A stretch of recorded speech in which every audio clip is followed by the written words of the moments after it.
e o que sobrou, o cavalo, né? E aí pessoal, aqui é o Rodolfo Matos do canal Astrofísica de Bolso. Enfim, voltei esse ano com novidades, né? Para quem acompanhou lá minhas postagens no Facebook, nas páginas e tudo mais, eu perguntei, fiz uma enquetezinha ali para ver o que vocês achavam de eu trazer um especial de xadrez aqui pro canal, né? Eu sei que foge um pouquinho da temática astrofísica, mas uma coisa que eu notei é que muitos de vocês têm interesse ou já jogam xadrez, né? E eu percebi que dá para você conseguir trazer essas duas áreas, né, do conhecimento, essas áreas da ciência, o que você usa a sua mente, para um contexto só, a gente usar isso para se ajudar, né? O xadrez tem me ajudado muito nos meus estudos, tem me ajudado muito na minha vida, para falar a verdade, na saúde mental. E eu vou trazer um vídeo bem completo a respeito disso, né? Do porquê nós deveríamos jogar xadrez, né? Quais são os benefícios do xadrez para nossa vida. E aí eu tô preparando esse tempo inteiro aqui vários contatos, várias maneiras de trazer isso para vocês de forma legal, didática, para poder incluir vocês dentro desse universo. Eu acho que vai ajudar muito vocês, né? O estudo de vocês, isso como um esporte, como lazer e tudo mais. Então eu pretendo trazer um especial de alguns vídeos, talvez 10 vídeos aqui para o canal a respeito disso, ensinando vocês a jogar xadrez, trazendo dicas, estratégias, curiosidades. Vou trazer entrevistas, tá? Com pessoas ali da área mesmo, profissionais de verdade. E inclusive já consegui fechar algumas parcerias ali para poder mandar material aqui para o canal, tá? Tabuleiros, peças, livros, e isso tudo pensando em vocês, ok? Então, quando eu trouxer isso, fizer unboxing, fazer análise, isso tudo aqui eu vou estar disponibilizando links para vocês com valores promocionais, que vocês vão poder adquirir por valores super acessíveis, todo esse material que vocês vão ver aqui no canal, ok? E trazendo uma análise direitinha do que vocês vão estar adquirindo. Então, isso tudo pensando em vocês, ok? Então, justificando um pouquinho só da minha ausência, né, nesse final de ano para o início de ano, porque aconteceu muita coisa ali no meio. Eu comecei a trabalhar, agora eu estou trabalhando como professor de física, química, ciência em colégio, então estou preparando muito material para dar aula. Aquele curso de astronomia que eu havia falado alguns meses atrás, tá pronto, finalmente, deve estrear agora em fevereiro ou março, né? Isso tudo foi sendo feito, preparado ali pelos bastidores da vida, só que agora eu consegui um tempinho para trazer esse conteúdo para vocês, ok? Então vamos lá com o primeiro passo, né, para a gente entender o que é o xadrez e como se joga xadrez, né? Então, se vocês se interessarem, deixa o like, não esqueçam de divulgar e acompanhe essa série até o final, valeu? Então, puxa a vinheta, Juliana.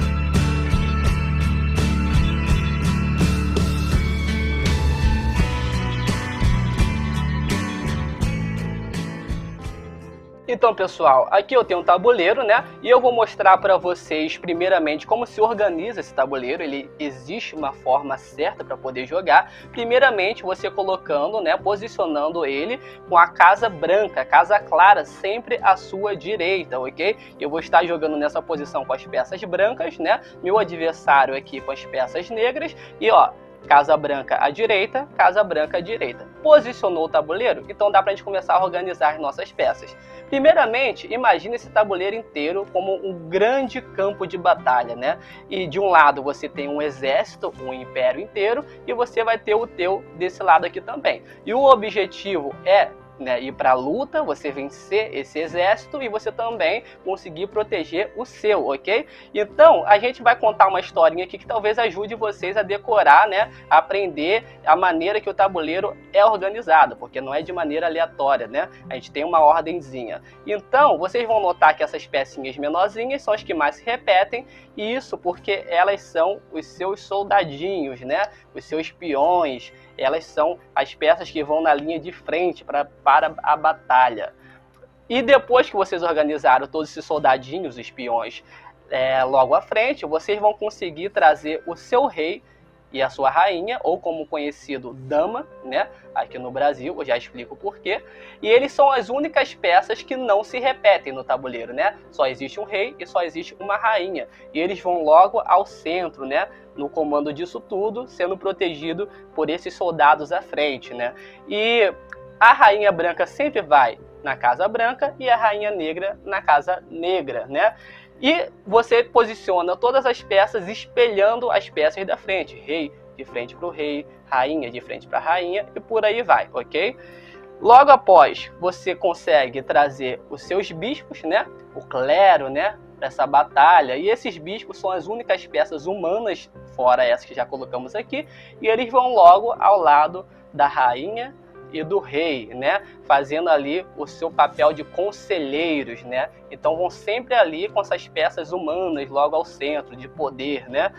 Nas pontas nós temos as torres, né? As torres de vigilância, essas que são estruturas fortes que a gente usa para poder estruturar e vigiar as laterais ali do seu império, né? E o que fica faltando são os seus cavalos, né? Ou seus cavaleiros, pronto para poder atacar a qualquer momento. E aí agora a gente parte para a parte da movimentação das peças. Primeira regrinha, peças claras, peças brancas sempre começam, ok? Então não tem essa de tirar no 0 ou 1 e empolpar para saber se as pretas começam ou são as brancas. Não, né? A gente tira na sorte, quem tirar as brancas começam. E isso te dá uma certa vantagem, né? Para você conseguir guiar o seu jogo. E agora, aprendendo a movimentação, a gente começa pela mais básica, que na minha opinião é a mais complexa, né? Que é a movimentação dos peões. Aprendendo a movimentação dos peões, você pode ter certeza que vocês pegam todas essas peças aqui de trás, ok? Isso porque o peão é a única peça que só se move para frente, ok? Ela nunca vai voltar para trás, ela sempre para frente, de uma em uma casa, assim, vagarosamente. Só que o peão existe uma exceção. Na abertura, que a gente chama, que é a primeira movimentação de cada peça, né? O peão pode pular 2 casas. Ele pode, não significa que ele deva, ok? Eu posso pular só uma casa, eu posso pular 2 casas, eu posso pular uma casa, eu posso pular 2 casas. Isso daí somente na primeira movimentação de cada peão, ok? Uma vez jogado, todos os lances jogados por esse peão só poderá ser de uma em uma casa, sempre em linha reta, nunca voltando. Então o que aconteceria se o meu adversário também joga o peão dele de frente para o meu? Eu posso capturar? Não, não posso. Isso porque nós criamos uma obstrução, né, de frente, um para o outro. Ele está obstruindo o meu caminho e esse está obstruindo o meu caminho. Então não posso capturar? Não, porque o peão ela é a única peça que não captura na mesma direção que se move. Isso porque o peão só captura na diagonal à frente dele, né? Então, vamos ao jogo, né? O peão das brancas abre, o peão das negras, o peão das brancas joga aqui e a partir daqui a gente tem um conflito. Então, os peões das negras podem tomar esse peão das brancas. E a partir daqui, caminho livre para as duas, né? Se eu jogar aqui, agora meu peão das brancas pode tomar e os peões das negras também. Isso porque os peões só podem tomar na diagonal da frente deles, tanto da direita, tanto da esquerda. Porém, na movimentação livre, só para frente, uma casa de cada vez, ok? Então, se esse peão só se movimenta de uma casa por vez, uma em uma, o que acontece se eu chegar lá na ponta? Eu paro de me movimentar, já que eu não posso voltar? Não. O peão é a única peça que pode ser promovida. Então, quando você chega com um peão lá na outra ponta, muito similar ao jogo de damas, você promove seu peão e você pode dar o poder ao seu peão de todas essas peças aqui individualmente. Então, você pode transformar o seu peão em uma rainha, em um bispo, em um cavalo ou uma torre. O rei não. O rei não é uma peça de ataque. Todas as outras peças você pode transformar o peão. Geralmente a gente usa a rainha ou a dama porque ela é a peça mais poderosa, mas vamos chegar lá. A torre. Como a torre se movimenta muito mais fácil que o peão, a torre só se movimenta em linha reta, tanto na horizontal quanto na vertical. Então a torre é o centro, ela pode se movimentar para todas essas casas desde que estejam livres, né? E todas essas. Então se eu quiser me movimentar para cá, na próxima eu posso me movimentar para cá, quantas casas eu quiser, não tem a limitação do peão. Sempre em linha reta, ok? E a torre também sempre vai tomar na mesma direção que ela se move. Então a torre se movendo para cá, ela ocupa a casa da peça que ela quer tomar, toma a peça e parou aqui. Se ela quiser se movimentar mais, sempre em linha reta, ok? Sempre em linha reta. E os bispos? Os bispos é o exato oposto da torre. Tem as mesmas regras, porém a movimentação dele agora é cobrindo as diagonais, né? Sempre as diagonais. Se posicionou em uma, ele pode se movimentar quantas casas quiser, desde que não fuja delas, ok? E para capturar, mesma coisa, né? Tá na minha diagonal, quero capturar, ocupa a casa da peça que eu quis capturar e eu posso me movimentar por toda essa casa, ok? Não posso pular peças, ok? Se tiver aqui e eu não quiser tomar essa peça, eu não posso pular ela e ir para outra casa. Ou eu tomo, ou eu fujo dessa aqui, né? A mesma coisa se tiver uma peça à minha frente. O máximo que eu posso me movimentar é até aqui, né? E daqui todas essas casas, mas não posso pular a peça. Isso é uma obstrução. Por isso que na hora da abertura a gente vai tirando os peões, de maneira que a gente deixe o caminho livre, tá? Para os bispos. E é para isso que a gente tem dois bispos, né? Um bispo de casas brancas, um bispo de casas pretas. Um, porque ele só vai poder se movimentar em casas pretas, né? E o outro apenas em casas brancas, ok? Isso não muda, sempre nas diagonais, quantas casas quiser, desde que não haja uma obstrução.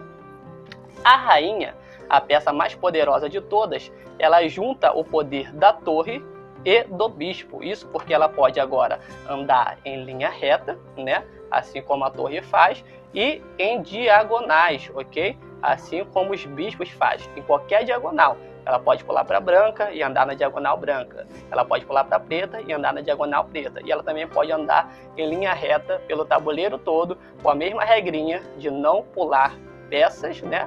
Você criou uma obstrução, a não ser que eu queira capturá-la, ok? Então, a rainha é a peça mais poderosa porque ela é a junção do bispo e da torre. Os cavalos têm os movimentos mais diferentes, né? Não vou dizer complicado, vou dizer diferente. Isso porque eles sempre se movimentam em L. Isso você vai ter que ter uma imaginação de sempre ter que ver um L desenhado no tabuleiro e o cavalo vai sempre para a extremidade desse L, né? Como é que a gente consegue enxergar um L aqui, né? 3 casas e uma para a esquerda, 3 casas e uma para a direita, né? Sempre seguindo esse comprimento de casas, né? Sempre 3 e uma para o lado, 3 e uma para o lado, né? Então aqui, ó, eu consigo fazer um L, me ponho no final dele. Também poderia fazer esse L aqui e me pôr no final deles, né? Tô aqui, quero me movimentar de novo, ó, eu consigo traçar um outro L para cá, ó, um L para cá. E aí, eu tô aqui, posso movimentar um L para cá, posso movimentar um L para cá, um L para cá, um L para cá, né? Sempre no final do L, ok? Eu sempre tenho que ir pro final do L, ó. Vê se vocês vão achando o L que eu tô fazendo aí, ó. O cavalo é a única peça que pode pular por cima das outras, ok? Tanto das pretas quanto das brancas, ok? Eu posso, ó, pular por cima da peça, não tem problema. É a única peça que eu posso fazer isso, ok? Pular sempre em formato de L. Capturar também, sempre em forma de L. O cavalo ele é muito traiçoeiro por conta disso. Às vezes você não vê por onde ele está chegando, né? E, por último, o rei, né? O rei, ele mistura a audácia da rainha de poder ir para todos os cantos que ele quiser, né? Para todas as direções, mas a limitação do peão, né? Porque eu posso ir para todos os cantos que eu quiser com o rei, porém, uma casa por vez. Se eu quiser movimentar para frente, eu só posso ir uma casa. Se eu quiser movimentar para diagonal, uma casa. Se eu quiser voltar para trás, uma casa. O rei tem essa limitação. O rei também pode capturar outras peças, ok? O rei só não pode capturar outro rei. Isso porque o rei tem que sempre respeitar uma zona neutra de outro rei, né? Esse rei não pode passar para cá, não pode passar para cá e não pode passar para cá. Essa zona de 3 casas aqui é uma zona neutra. O rei não pode passar dessa casa, ok? Então agora vocês aprenderam toda a movimentação, né, do xadrez. Existem alguns movimentos especiais que depois eu explico para vocês, para não embolar a cabeça de vocês. Mas sabendo disso, faça uma anotaçãozinha, deixe um papel do lado na hora que vocês forem jogar. Joguem em aplicativos que mostrem as casas que vocês podem andar, que isso rapidinho vai cravar na cabeça de vocês. Uma vez aprendendo a movimentação das peças e as regras do jogo, você sabe jogar xadrez. Você aprendeu a jogar xadrez. A partir daí você só adapta ali, melhora seu conhecimento em estratégias para poder vencer o seu adversário, né? E como eu venço meu adversário? Dando um checkmate no rei. E como eu dou checkmate no rei? É capturando o rei? Não. O rei é a única peça que não é capturada, ok? A gente tem que deixar o rei em xeque, que é sempre sob ameaça, né? O rei aqui está em xeque porque eu posso capturar ele. E o rei é obrigado a fugir desse xeque ou a eliminar essa peça que está causando esse mal, ok? O rei é sempre obrigado. Eu não posso chegar aqui, ignorar isso e passar para uma outra fase. Não, porque aqui seria, né, o rei capturado. E eu não posso fazer isso, então eu sou obrigado a resolver esse xeque. Como eu posso resolver esse xeque? Saindo de perto, me livrei do xeque, né? E se eu quiser fazer isso, ok, e o rei quisesse entrar nessa linha, ele não pode, porque ele se colocaria em xeque, né? Olha o meu cavalo aqui, ó. Meu cavalo não está tomando conta dessa casa, eu não vejo um Lzinho aqui, o rei não pode fazer isso, porque meu próximo movimento seria esse, né? E ele não pode se suicidar dessa maneira, né? Então ele tem que fugir, né? Então se eu conseguisse, né, encurralar esse rei, a ponto de onde eu estivesse, sei lá, ameaçando ele, né? E aí eu não deixo mais casas, né, para onde o rei possa fugir e tudo mais. Ó, a minha dama aqui está sendo protegida pelo meu cavalo, né? Então o rei não pode mais capturar a minha dama, né? E aí eu tô ameaçando aqui e eu tô ameaçando aqui. Então o rei tem que se mandar dessa casa, né? E aí eu tenho que, ó, sempre estar pensando, ó, eu posso ir para essa casa? Não, não posso ir para essa casa, né? Posso ir para essa casa? Não posso ir para essa casa. Posso ir para essa casa? Não posso ir para essa casa. Por quê? Porque a dama está tomando conta de todas elas. O próximo movimento seria, né, a captura do rei. Então, a única casa que me resta para fugir seria essa preta aqui. Mas eu tenho o peão aqui, né, tomando conta dessa casa também. Então, por mais que eu fuja dessas outras peças aqui, eu me colocaria, né, em captura em outra casa. Então, eu tenho uma outra casa para onde eu possa sair, onde eu possa me livrar desse rei, onde eu possa me livrar dessa ameaça para esse rei poder fugir? Não posso. Isso é um checkmate. O que significa? O rei está morto. Eu não preciso necessariamente capturar essa peça, ok? O checkmate é simplesmente o rei estar ameaçado, ok? E ele não poder mais fugir e nem capturar nenhuma dessas peças para desfazer esse mate aqui, ok? Então as pretas perdem nisso daqui. E esse é o objetivo do seu jogo. Ainda existe a perda por desistência, né? Você pode ver que o seu jogo às vezes está tão ruim que você não vai conseguir mais vencer. Então você, como um gesto, derruba o seu rei, aperta a mão do adversário e você desistiu daquele jogo porque seria somente enrolação. Uma outra maneira de terminar em empate é com insuficiência de material, né? A ponto de você chegar e só tá um rei e o outro rei no tabuleiro, né? Ou um rei e um cavalo, onde não dá para poder fazer um checkmate porque você não tem peça suficiente para prender esse rei aqui. Então vocês vão ficar se movimentando infinitamente sem nunca acabar esse jogo. Então, empate, né? Por peças insuficientes para poder dar um checkmate. O outro empate é por movimentações, a ponto de você fazer mais de 50 movimentações cada, sem ninguém capturar a peça de ninguém. E aí o jogo também termina por empate, ou por tempo, né? Xadrez, às vezes a gente joga com relógio também, né? A gente pode perder através do tempo, né? Se o meu tempo acabar antes, eu perco. Se o tempo do adversário acabar antes, ele perde. A gente pode empatar por acordo, né? A ponto do jogo estar tão travado, né? Ou então os dois estarem ali sem conseguir finalizar e eu fazer um acordo para o meu adversário, né? E aí, empate? ele pode aceitar e ele pode recusar, né? Uma vez ele aceitando, vocês empatam, cada um fica com meio ponto, ok? Isso acontece muito nas competições de xadrez. Uma outra maneira de empatar, que eu vou dar mais detalhes depois, é o rei afogado, né? Onde a gente encurrala o rei, né, contra a parede ali, o rei não pode mais fugir, mas ao mesmo tempo o rei não está em uma casa ameaçada.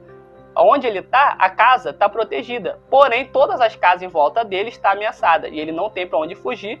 Então, pelo adversário não poder fazer mais nenhum movimento legal, é empate, ok? Por mais que você tenha 1 milhão de peças aqui e tudo mais, 30 damas, não tem problema, é empate, ok? Então, tome cuidado para não afogar o rei do adversário. Então, vou jogar uma partidinha aqui com a famosa Juliana aqui do canal, né? Que vocês já ouviram falar muito aqui na nossa vinheta. Vou jogar uma partidinha com ela para vocês verem aqui e se acostumarem um pouquinho, né? Com a movimentação dessas peças aqui. E logo mais eu trago um vídeo um pouquinho mais detalhado para vocês. E lembrem, né? Eu vou trazer vídeos diferentes, com entrevista, com unboxing, com análise de tabuleiro, de peças. Isso tudo para vocês adquirirem o de vocês também. Valeu? Então, pessoal, vou estar jogando aqui com as brancas, fiz a minha abertura e espero o movimento do adversário. O movimento dela foi de me bloquear, meu movimento com o cavalo, né, em L, vai ser ameaçar o peão dela.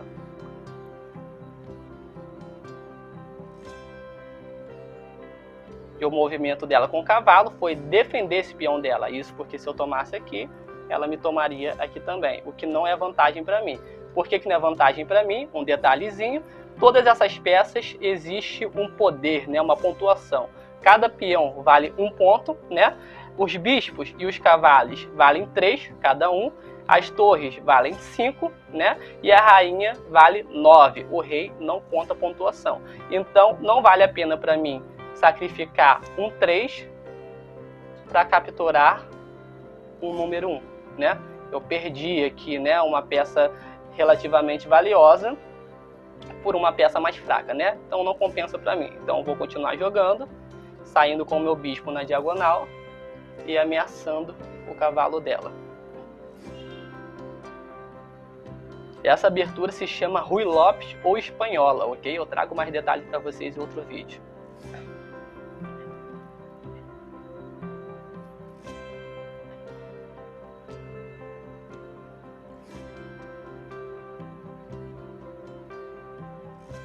Ela tirou o cavalo da minha ameaça, né? Eu não posso mais capturar ela aqui, ela também não pode me capturar, o jogo continua, eu posso, por exemplo, agora sair com o meu cavalo. Lembrando que o centro do tabuleiro é um lugar ótimo para a gente ocupar, né? Porque a gente impede a movimentação de um monte de peças dela e deixa um monte de casas ameaçadas também, ok? Uma partida de xadrez pode acabar durando horas e horas, ok? Por isso que a gente usa o relógio, ok? E essa partida aqui é apenas uma demonstração, não sei se a gente vai chegar até o fim com ela, porque pode acabar demorando muito, mas só para vocês saberem a movimentação direitinho, ok?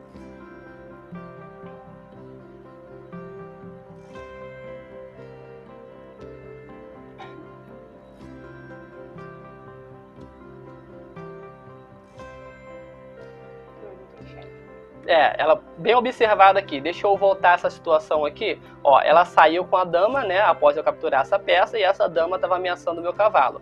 Eu trouxe esse peão para frente para poder, né, fazer a proteção desse cavalo aqui. Caso ela tomasse com a dama, eu tomava a dama dela. E ela saiu sem querer, né, com essa peça. Porém, essa casa, ó, está ameaçada pelo meu bispo. O meu bispo tem acesso direto ao rei. Meu próximo movimento seria capturar esse rei. Mas como isso não funciona no xadrez, esse movimento é ilegal. Então, geralmente o juiz manda refazer esse movimento, ok? Porque ela não pode colocar o rei dela sobre uma ameaça, sobre o cheque. Então agora ela saiu, né? Com o peão dela ameaçando o meu bispo. Cabe a mim querer ou capturar esse peão, mas perder ele logo em seguida, né? Ou recuar e ver uma próxima jogada melhor para poder investir. Essa é uma jogada só de demonstração, isso não foi combinado, eu estou fazendo uma análise conforme a gente joga um jogo básico, ok? Sem tantas estratégias, sem aberturas complexas, como o gambito da rainha, né? O gambito da dama, defesa siciliana, abertura italiana, com mais desenvolvimento. Isso tudo eu vou trazer para vocês em algum vídeo especial, ok? Isso daqui é só para vocês se adaptarem com a movimentação básica das peças.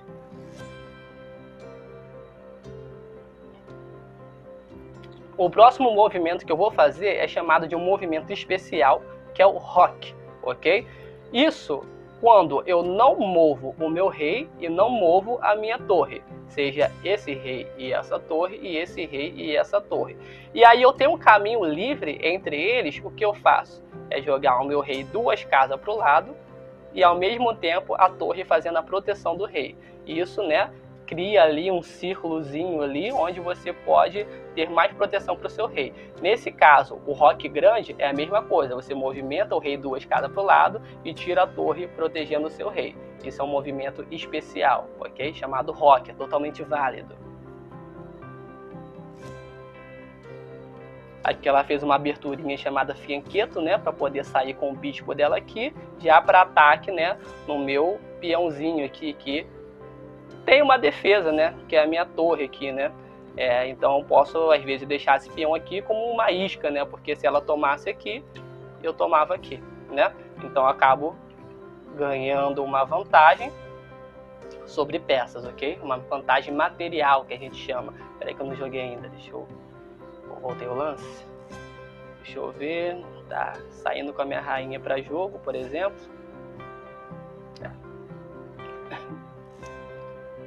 Ela faz o roque, né, no dela também, e consegue proteger um pouquinho mais o rei.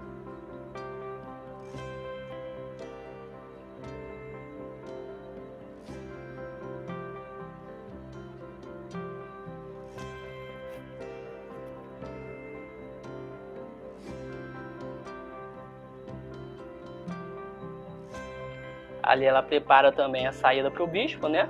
Aquela jogadinha que eu falei para vocês.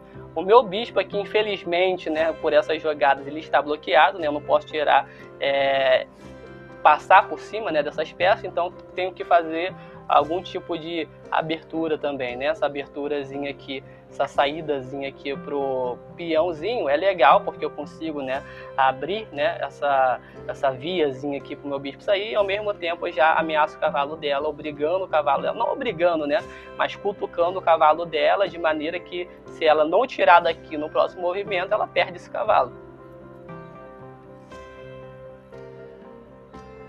Então, pessoal, como esse vídeo já vai ficando muito grande por aqui, eu vou fazer o seguinte, eu vou parar essa jogada aqui, né, que ela foi para servir, para mostrar essa movimentação inicial com uma análise, e depois eu posto um vídeo valendo mesmo, né, uma jogada ali, um jogo rolando, meu e da Juliana, até o final, né, até o momento do checkmate, ou do empate, ou de uma desistência, o que for, né, o jogo completo. Mas se eu ficar fazendo a análise de cada peça, né, e fazendo cada uma detalhadamente, esse vídeo pode acabar durando horas, ok? E a minha intenção é mostrar para vocês o desenvolvimento com o movimento que eu ensinei para vocês das peças, ok? E depois eu ensino um pouquinho mais de estratégia para vocês, valeu? Então, o primeiro vídeo é esse, eu espero que vocês tenham gostado, né? Espero que vocês coloquem isso em prática. Quem não tem um tabuleiro de xadrez, eu vou trazer no próximo vídeo como vocês podem adquirir de forma barata, custo-benefício, mas enquanto isso vocês podem ir treinando em aplicativos e sites online, ok? Tanto com outras pessoas quanto com simuladores, né? Os bots, né? E aí você treinando, né? Volta aqui para acompanhar essa série do canal e vai deixando seu feedback aí, se você está conseguindo aprender, se você voltou a jogar, né? Muita gente se interessou muito pelo xadrez depois daquela série, o Gambito da Rainha. Eu particularmente amei aquela série, já assisti ela 4 vezes e comecei a levar o xadrez um pouquinho mais a sério depois que eu assisti essa série, tá? Eu aprendi a movimentação, tudo legal, a série me motivou a querer estudar ainda mais, e aí tá a minha indicação para vocês, uma série original Netflix, ok? Então baixem, dê uma olhadinha, tem 7 episódios só a série, e ela com certeza vai te inspirar a levar isso daqui pra frente, ok? Então é isso, pessoal, eu espero que vocês tenham gostado, espero que vocês acompanhem essa nova série no canal. Já já voltamos com a programação original, né, que é de astrofísica, astronomia, e em breve outras áreas do conhecimento também, ok, pessoal? Então valeu, aqui é o Rodolfo Matos do canal Astrofísica de Bolsa, onde você leva o xadrez com você.